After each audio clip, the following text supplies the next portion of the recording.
Welcome to Can I Park Here? Brought to you by FindAFashionTruck.com. Nashay and Estrell's mission is to inspire future and existing small business owners. They don't claim to be experts. They're simply trying to figure this all out, just like you.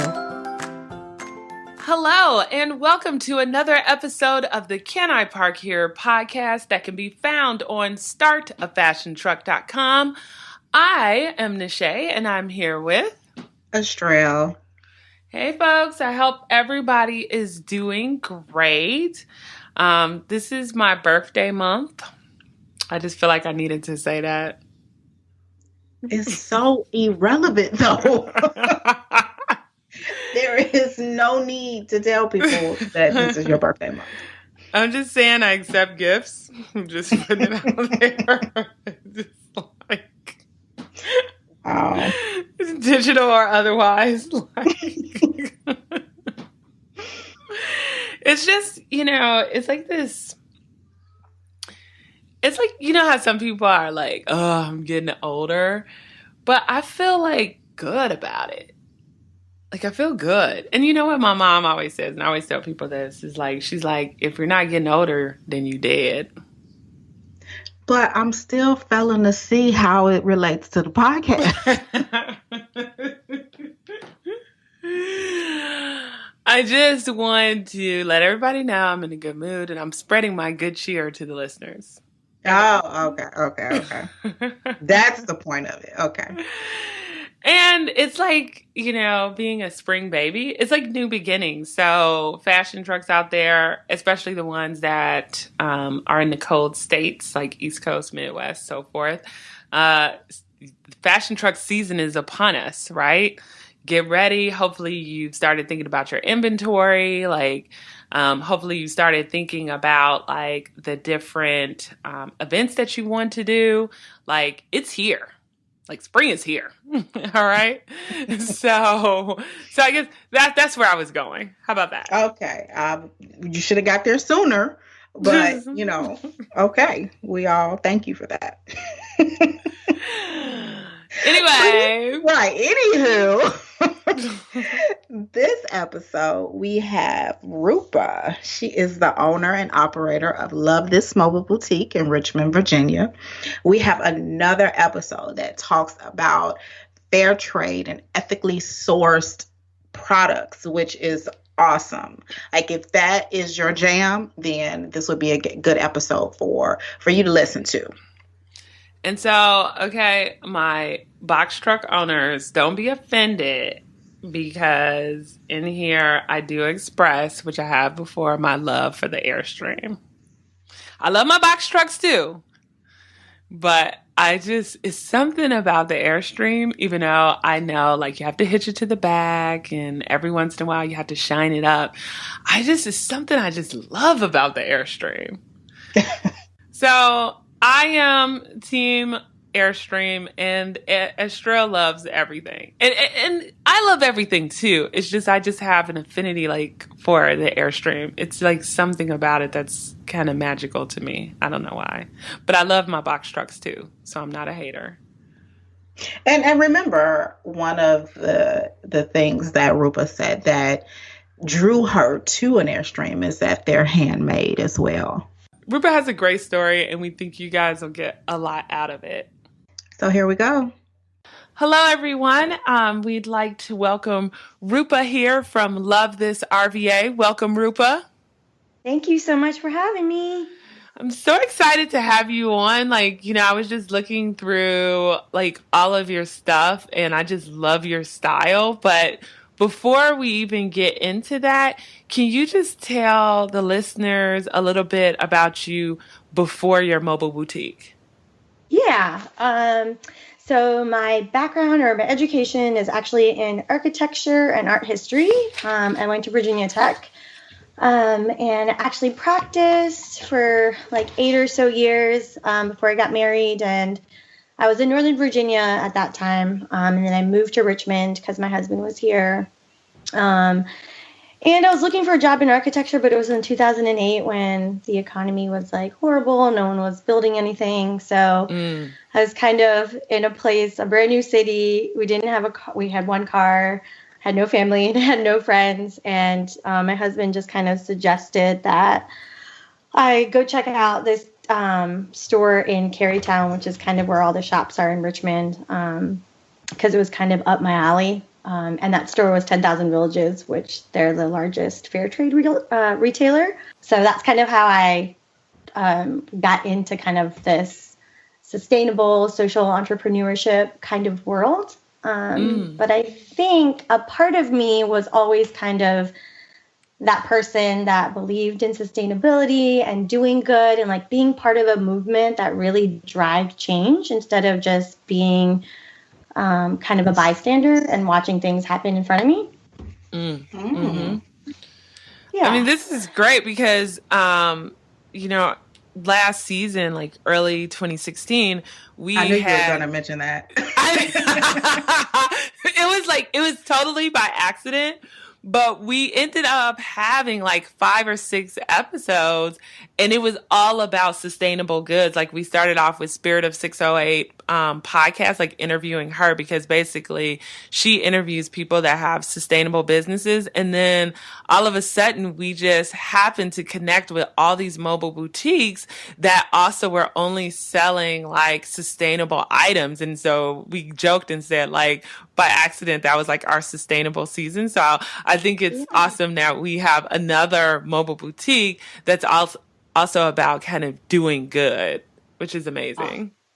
Awesome. Yeah, I just actually listened to the Spirit of 608 podcast that you guys had did.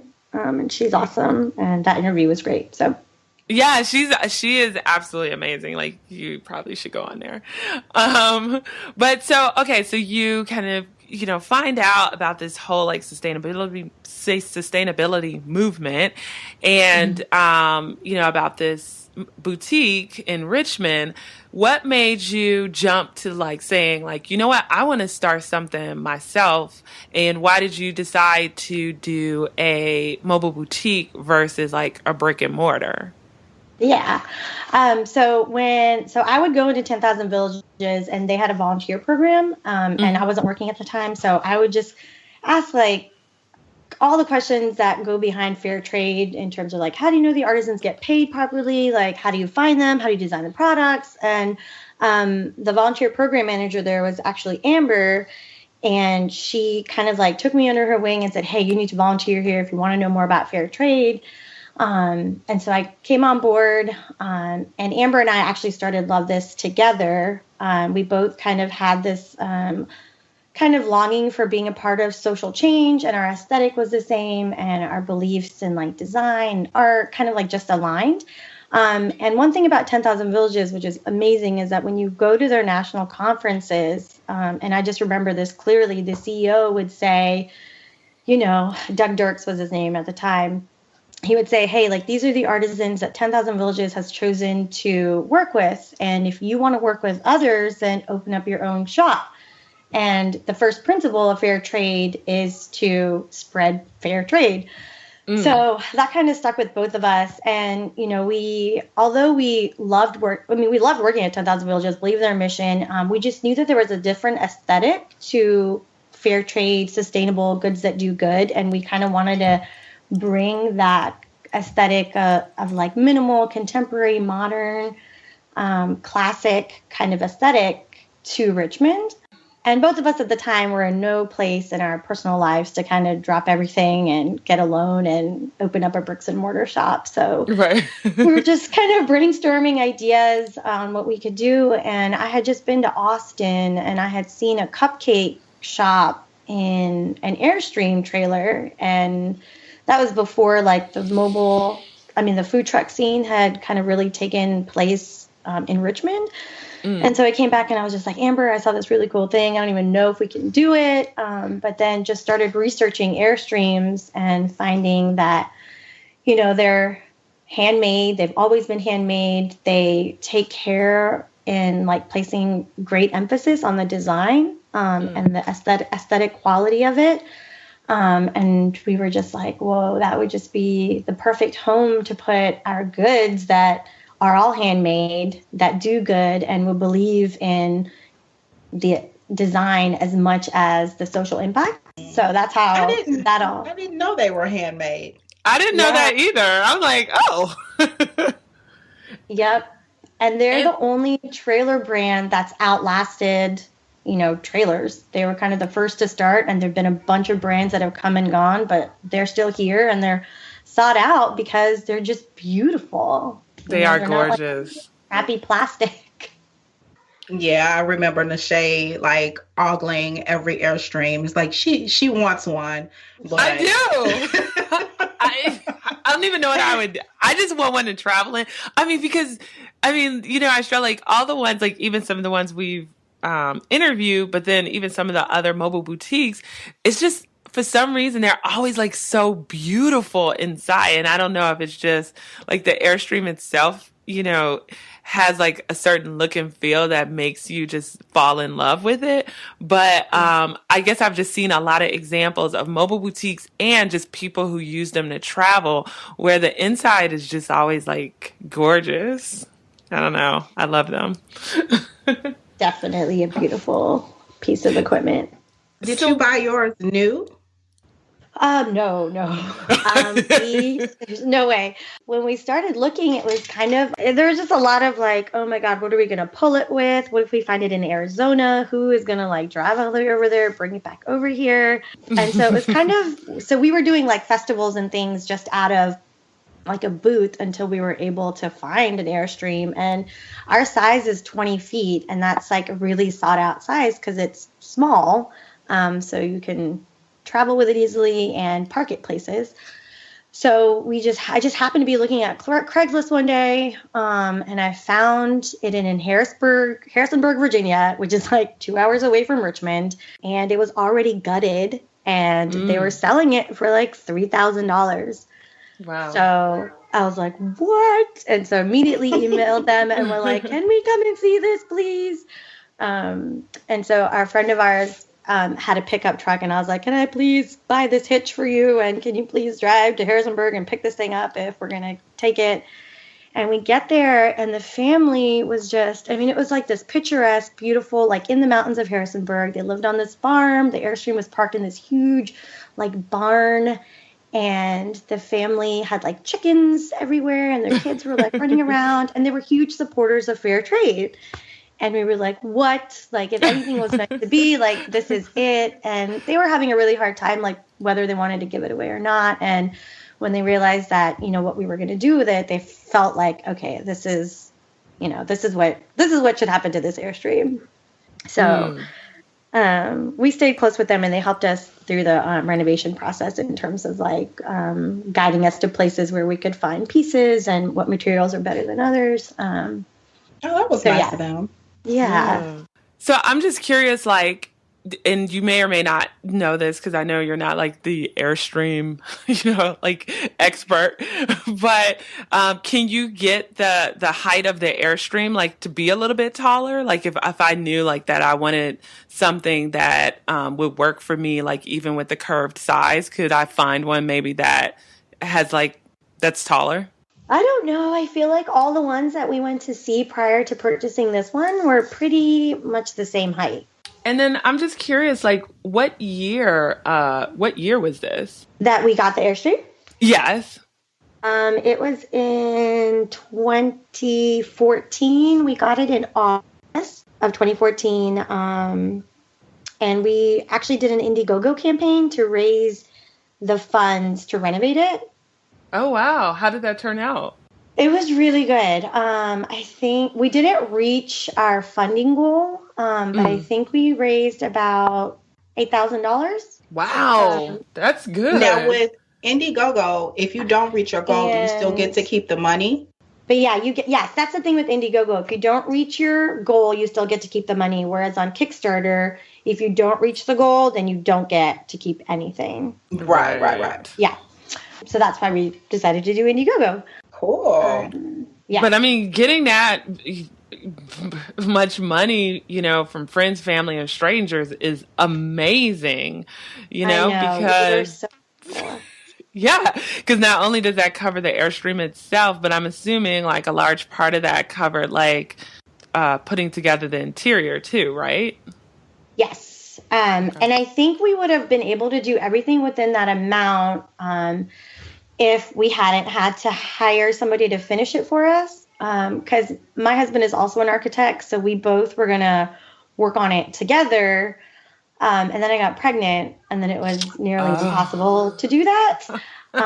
So we did as much as we kind of could, but then he works a full-time job, and so did I, and it was kind of like, I don't know how this is going to work out. So we have this awesome friend who's like this Renaissance woman, Ann Walsh, that can do everything, wood, metal, everything. And so we were like, hey, can we hire you to do this? And she said yes, but man, she did not know what she was getting into. So she actually finished out the renovations for us and did all the cabinetry work and everything on the inside. What kind of shape was the Airstream in when you got it? Did it need any kind of mechanical repairs? Did you spend money on that? Yeah. So when we got it, the family that we got it from, they had already done the subfloor, which is the hardest part because you have to peel off the aluminum skin to do it. So the subfloor had already been done, and then all we did, and everything was already gutted. So all we did was kind of pull out all like the electrical wiring and stuff that was in there, pull that all out, and then it was in good shape to go. So we did all the interior panels, and some of the exterior panels needed to be replaced. So we did those. All the windows were in fine shape. We just had to get some of the trim work. To do those, I had to put electrical brakes in and attach it to my car. And then I had to get like a frame on my SUV to be able to hitch it, to be able to get the hitching situation for the Airstream to attach onto it. But most of the work was like aesthetic. There wasn't a lot of like, electrical stuff. We did wired electrical for some plugs and for the lighting, but other than that, like I just use a portable heater and air conditioning unit with a generator. So this was back in 2014. Now, at that time, were you familiar with mobile boutiques, or was this just an idea that you came up with after seeing the cupcake truck? Yeah, this was just an idea. I mean, I'd heard of food trucks, but I hadn't heard of like fashion trucks or mobile boutiques. So it was kind of, and hadn't seen any of those in Austin. I only saw food in them. So, but then afterwards, when me and Amber started discussing it, we did kind of look into, what everybody else was doing. And we only really saw box trucks at that time. Didn't really see Airstreams. But, we just went with it because we thought it was beautiful and that's what we wanted to do. And how did you go about finding the products that you're selling? Was it through the organization that you were dealing with already? No. So in this world of like social entrepreneurship, it's all about like elevating people up horizontally and not trying to like step on one another to go up vertically. So we just started with like 5 brands that we both kind of knew about, and just wholesaled items from them. And through them, we actually learned about some other brands because they would say, hey, we're based out of Seattle. There's another brand here based out of Seattle. Their aesthetic kind of looks like what you would want in your shop. Why don't you check them out? And then as we became more like, in social media, more socially driven brands and fair trade brands would reach out to us and say, hey, do you want to carry us in your shop? And so that's how we've kind of grown. I mean, even still, I only have probably like 8 brands in the shop. It's a pretty small boutique, and I try to keep it so it's more kind of like a museum style kind of aesthetic inside. Just so, because everything is handmade and every single product is different. I try to showcase each product so you can see the details and you can see the quality of it. And how receptive has your customers been to this idea of sustainable products in a mobile boutique? I can say that everyone that's ever come into the boutique has just kind of been like, wow, this is awesome. I think they're first very much enamored by the space because they haven't really seen mobile boutiques, and not ones that are in an Airstream. And then I think that people once they hear the stories of the products, I think it really resonates with them in that they didn't know that they had a choice. You know, they didn't know that, hey, there are products that, you know, if I buy this, I'm making like this huge positive impact. And so a part of like being in the shop is, you know, selling products, but it's also really educating and making people aware that, you know, your choices matter. And, you know, you have so much power with your dollar, and you just need to know that there's other products out there that you can be supporting, other products, other brands, other businesses that are really trying to do good. Now, let me ask you. So I'm curious to know, like, when you buy the products that you're getting, are the price points higher than, say, products that are not sustainably sourced? It's a tricky question to answer because I wouldn't say, okay. So the price point is higher, but it's higher because that's the true cost of the product, right? Because it's taking into consideration like the person that's actually making it, paying them like a fair wage, making sure they're working in a good environmental condition. There's no child labor. There's equal opportunities for men and women. There's care of using materials that are renewable and sustainable. And then it's slowly manufactured. It's not a mass production. It's actually people hand making each product and taking care of it. And there's this connection that you have from the person who makes it to the consumer that buys it.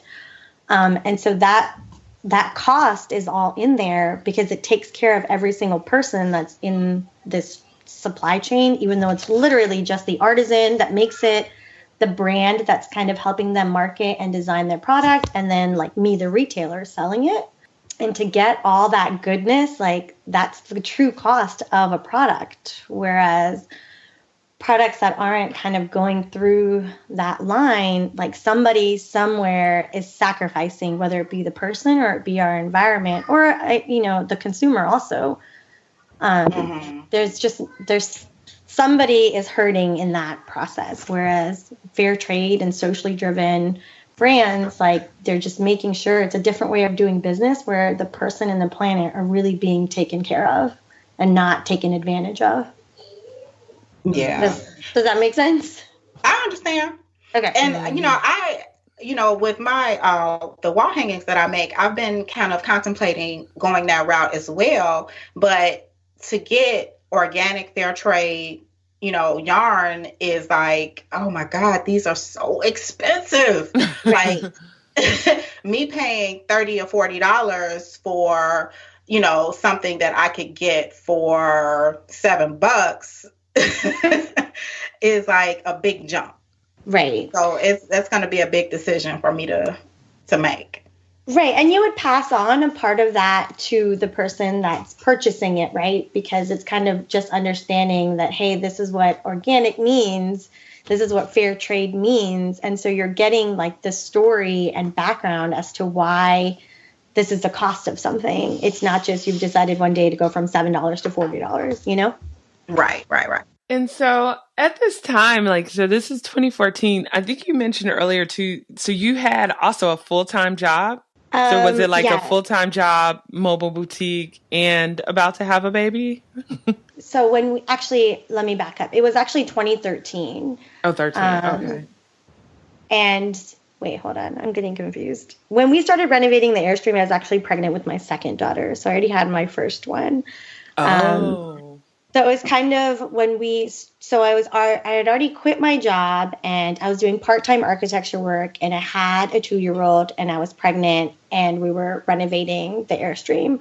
So May 2015 was when we had our opening.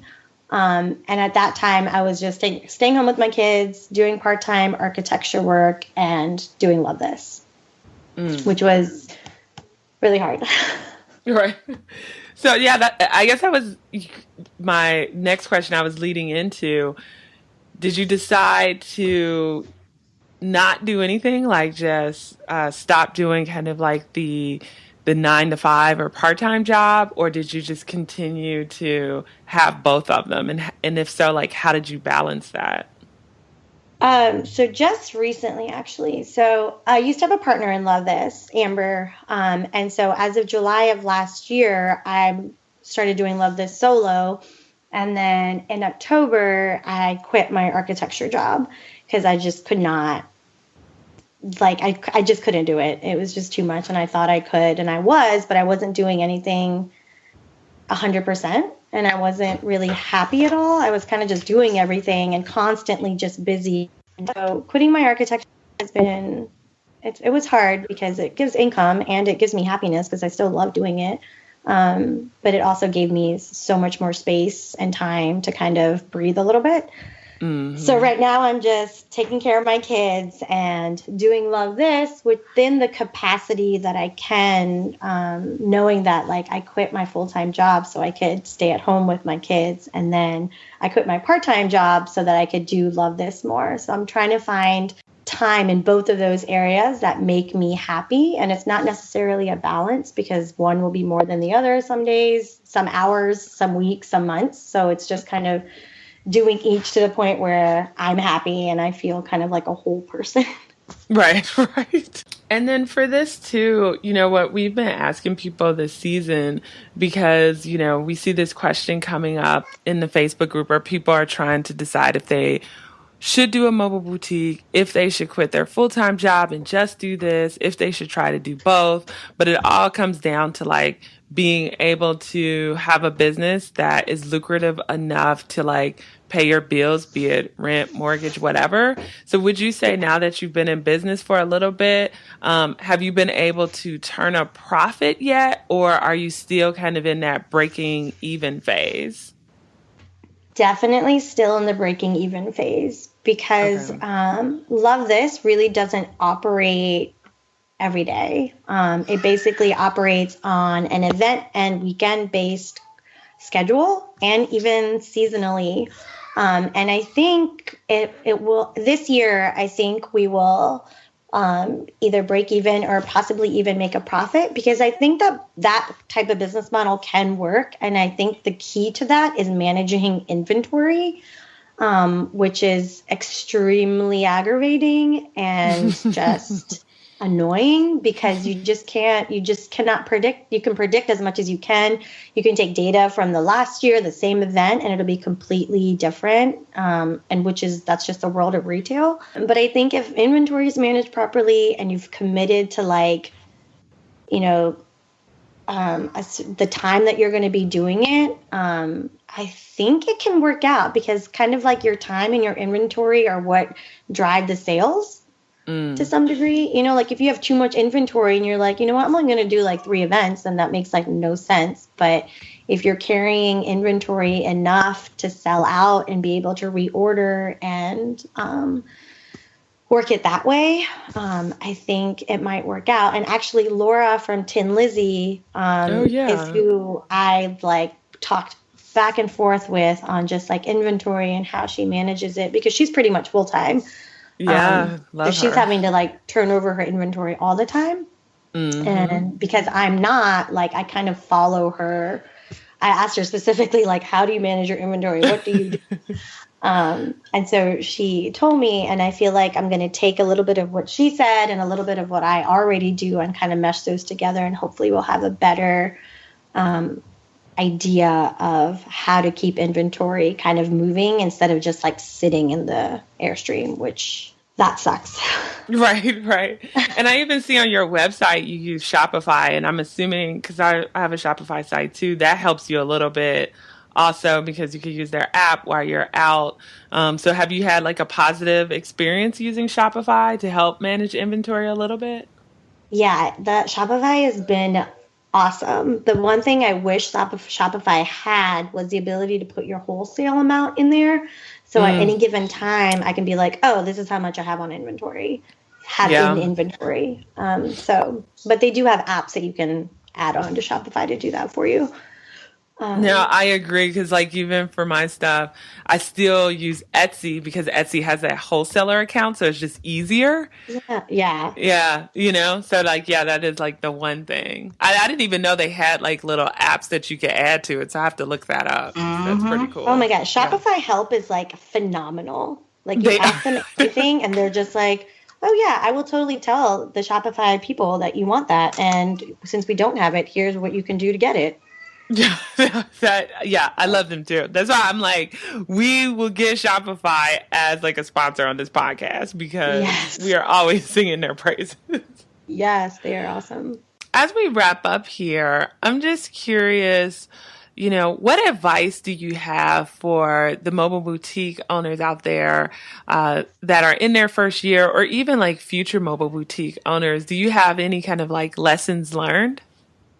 Yeah, I think having a mobile boutique definitely has its challenges. It's a new way of doing business, and there's not that much like data that can tell you like this is what you need to do and you'll be successful. I think having places and forums like what you guys have is super helpful to just get advice from other people. And not everything everyone tells you is going to work, and there's trial and error. But every time that like I have a bad day, and there's a couple mobile boutiques in town that when we're all at an event and it like totally sucks and we just wish we never did this, we just kind of think to ourselves like, hey, like being mobile is so flexible. Like you actually get to go to the places where people are going to shop instead of having a storefront where you're paying the bills to keep it open and maybe paying an employee and having more inventory and paying the electrical and having to be there all the time. You have this flexibility of going to the places where people are going to be. And when it is a really successful day, it's this awesome feeling of being a part of something that's up and coming and mobile boutiques people haven't seen. And even if they have, everyone is different. And you have this personal like connection to the person that owns it. And so it's kind of a great like kind of movement to be a part of. And it's hard and it's easy. But if you ask, any other type of business, it's easy some days, it's hard some other days. But definitely having a group of people that you can kind of talk to about your business really, really helps. And before I get to like our wrap up questions, I'm just on your website. I was just telling Estrell before, we started this whole call, is like the picture on your homepage is like absolutely gorgeous, right? It's like, it looks like it's like an actual storefront. When you're moving, is all that stuff just kind of like packed up? And then when you get to an event, you just have to like unpack everything? Because it's like, okay. It is like something that we did not even think about. And then I'm so glad there were supposed to be shelves underneath the initial, like the, kind of the tabletop kind of that's there. We were supposed to have shelves underneath it. And I'm so glad they never got built, because under there is just like Tupperware bins filled with like all the visual merchandising equipment. And then we have 2 cabinets that I have become so good at packing inventory that I can get to fit in there without the cabinet doors opening and everything falling out, which has happened before. So, yeah, it's something you don't think about, but, after, a year, almost 2 years of doing it, like I've just gotten really good at packing up and unpacking and merchandising really quickly. And, yeah. No, it's beautiful. I'm like, Estrell needs to get an Airstream. Like, yeah. Why is it me that has to get one? I mean, because you were thinking about opening a store anyway. So I'm just saying, I'm putting my vote in for the Airstream. Okay. Wow. I mean, it's like, it's so beautiful on the inside. Like, I'm going to buy something. Thank you. And it was a really beautiful day. And my friend, who's an awesome photographer, took the photograph. So, but I'm not going to lie, it always feels beautiful in there. And the walls are all kind of like a creamy kind of white right now. And I'm actually thinking about taking the bold stuff of getting some text put in there that say goods that do good. So when you walk in, like you kind of have that, but it's like really hard for me to do because I just like that minimalist kind of look. Yeah. Yeah. But sometimes in the pictures, it looks like a weird, like white tunnel. Sometimes when a lot of people are standing in there because you can't see the product and you just see people and there's like a white curved space. So. And then, okay, I like one more quick question. Yeah. Was it easy to learn how to drive, like, your SUV with the trailer hooked on? Because we've even heard, like, even with, like the regular, like kind of UPS trucks, people have had like accidents here and there because it's like, it's not driving like a regular car. So how long did it take you to get used to like driving something with like a trailer hitched to the back? Yeah, so I don't do it. Okay. My poor husband is so wrapped up in this business because I would never say that I'm a skilled driver. Like I can drive from point A to point B and follow all the traffic signals and be like, mindful of things around me. But driving this trailer and especially backing it up is like the opposite of normal driving. And we just haven't had the time for him to teach it to me. But I'm like, it's totally cool. You can just come and drop it off. Both of our girls come with us. They know what to do now. They get their snacks. They sit in the back of the SUV while we unhitch it. And it's definitely a 2-person job because after you unhitch it, it's not just see you later. You have to unhitch it, but then you have to balance out the floor and you have to put the chocks in and you have to put the what are those things called? There are these things that you put in the backs to stabilize it. So when there's people in the back, it doesn't feel like a bouncy mess in there. So it's not just like, here, we're at the festival, park it and leave. It's like, we're at the festival, let's unhitch it, let's balance it out, let's, unbungee everything. And then I have to make sure that he takes all the stuff in the SUV with him that the products have been packed in. Otherwise, I just have like plastic bins laying everywhere. So there's a lot of like, the setup has become, it's quick and it's easy and I totally get what I'm doing now. But before it used to be like, oh my God, the event's like 5 hours, but we have to get there like 3 hours earlier to figure out how to do all this. So it's definitely a learning curve, but once you get it, it becomes, second nature and not the biggest deal anymore. No, that's really cool that's good to know because as people are trying to decide if they're going with a box truck or a trailer, these are just some of the things that they need to like keep in mind. Because I wouldn't even think about like, the trailer being a little bit bouncy and you needing something to help stabilize it. So right, we didn't know it either until it happened. Right. And we were like, oh my God, we've done 6 events without having any support on the back of the trailer. Thank God nothing happened. Right.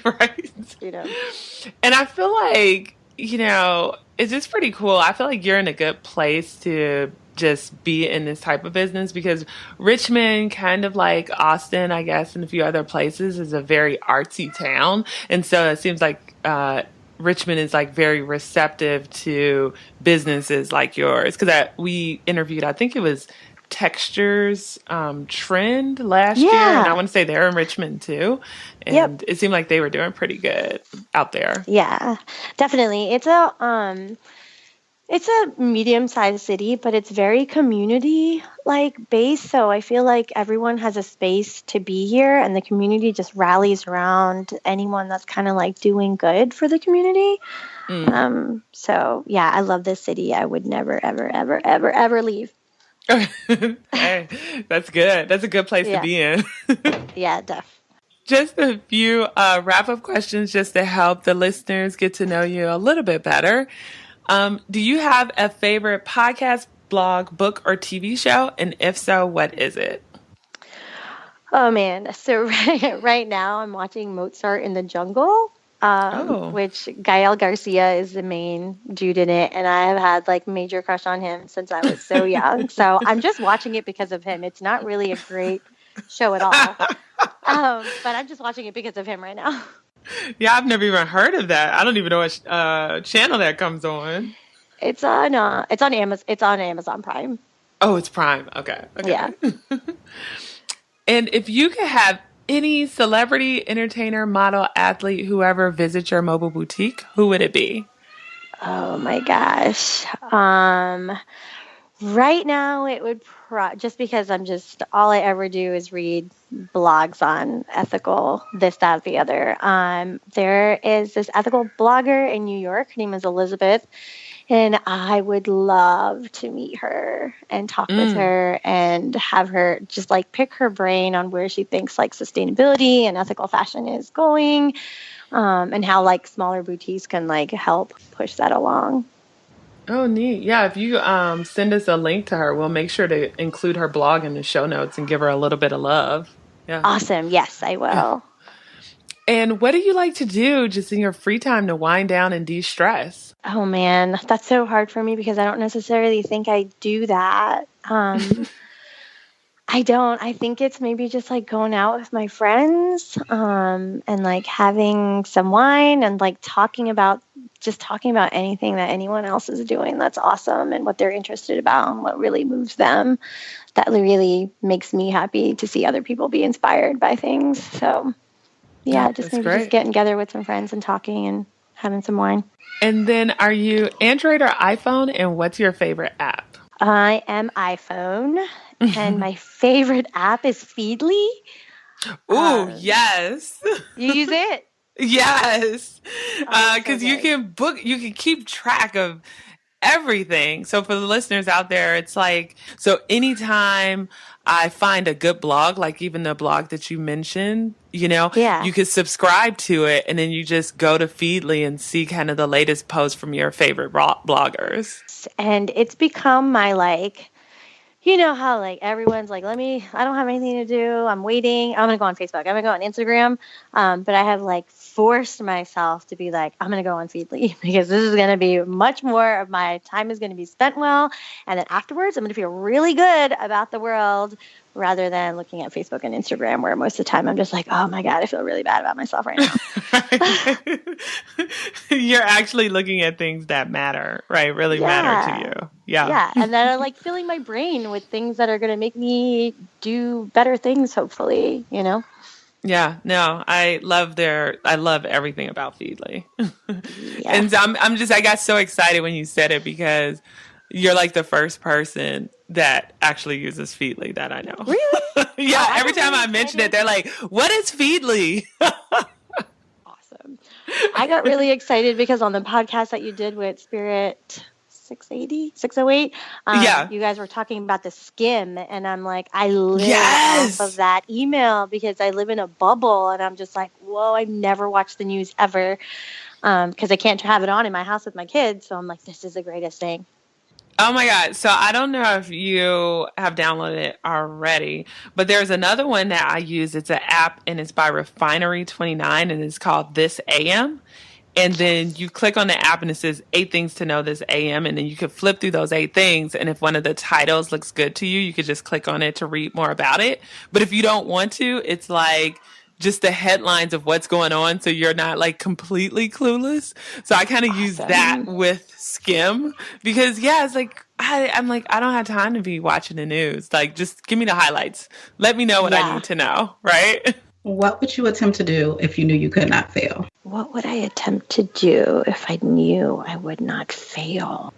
Probably something sports related. Maybe be an Olympic gymnast.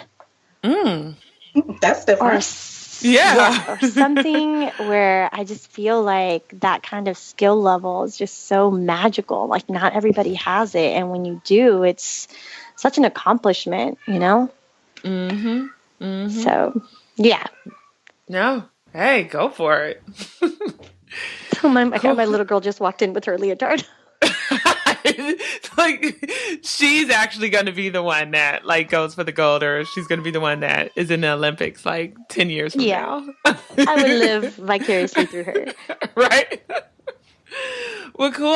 Well, can you just let the listeners know your social media handles and your website so they can find you? Sure. Yeah. Our website is lovethisrva.com. And Facebook and Instagram are both lovethisrva. Perfect. Thanks again for being on the podcast and working with us through a few little technical issues. We really appreciate it, and we know this is going to be super helpful. Thank you. Awesome. Thank you. And you guys are doing awesome. I thank you guys for being out there for a resource for all of our mobile boutique people. Oh, yeah. Thank you. Yeah. All right, guys. I hope you guys enjoyed that episode. Sometimes at the end we'll do some takeaways. But this is what I want you guys to do. Go over to her website, Love This RVA, and just check out her pictures. They're big, bold, beautiful pictures. They kind of really suck you in. And that's really what you want for your brand, especially if you are selling products, like it's those pictures that make people love you. And so what we do see a lot of sometimes are like blurry pictures, dark pictures, pictures that necessarily aren't taken at a great angle. But make sure, like, even if you're taking like iPhone pictures, to try to use as much bright light as possible. Really think about your background and what's in it. Is it busy? Are there people in it? Whatever. But those pictures are what grabs people. And I think she does a good job of taking good photos and then also knowing when she needs a photographer. Right. And, I know some of you guys may be wondering, okay, well, what is fair trade or sustainable products, or how do I get into that type of field in order to sell in my mobile boutique? Well, remember Rupa said what inspired her to start her mobile business was and it actually educated her as well, is volunteering at the 10,000 Villages in Richmond. Now, they have several other locations as well, but just kind of research it, find out what would be easy for you to learn more about, selling products that do good. But her brand, I just love, is so consistent across all the platforms. So even if you go to her website and then go to her, for example, Instagram account, which is Love This RBA, like the filters and the style of the photos are the same. And it's the same kind of feeling and consistency. And so you guys know I'm a total design nerd, okay? I'm all about branding. And I can't tell you how important it is. So check that out. And even if your style isn't hers, just whatever you do, just grab the concept of brand consistency. So we hope you enjoyed this episode. And don't forget, if you want to leave us a message, if you have any comments on the episode or questions, you can go to startafashiontruck.com/podcast. And there is a link that says Ask FFT. You can ask us a question via voicemail, or you can send us an email. And please head over to startafashiontruck.com/Patreon, Patreon, if you would like to donate to the show. We'd really appreciate it. And don't forget to leave us a stellar review and a rating on iTunes. That's all we're asking you for today. Thanks again, guys. Thanks for listening. Thanks for parking here.